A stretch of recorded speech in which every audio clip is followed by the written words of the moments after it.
គ្រាន់តែបើកឆាកមកពឹបឃើញកូនស្រីនាងខ្ញុំនោះដើរទៅចុចម៉ាស៊ីនវាស់ស្ពាតជាមួយពឹបពវល់ខ្លួនគេអគេណា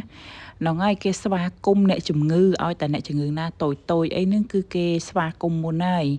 ទាញប្រដាប់វាស់ឈាមហ្នឹងគេទៅវាស់សម្ពាធឈាមឲ្យអាអូនគេឃើញអាអូនឈឺហើយខ្ញុំនេះក៏រវល់តែលក់លេលក់ម្សៅឲ្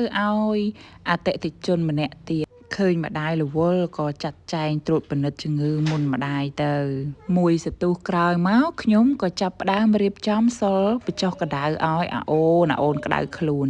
ហើយកូនស្រីខ្ញុំនេះក៏គេឈោមមើលតាំងពីដើមដល់ចប់រាល់ដងឃើញម្ដាយនឹងចាក់ថ្នាំហើយមានសលៃអាកុលបិទកន្លែងចាក់នឹងកុំឲ្យហូរឈាមឬក៏បងបិទតបៅថ្ងៃនេះអត់ឃើញម៉ែបិទអីសោះងាកឆ្វេងងាកស្ដាំមិនដឹងមានអី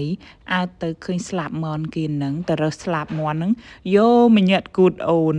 អូយលោកឲ្យលោកខ្ញុំនេះហួសចិត្តសើចកូនឡើងមែនតេនហ្មងណាសូមអភ័យតអតិថិជនបើមានការលើសលួសពីកូនស្រីនាងខ្ញុំណាចា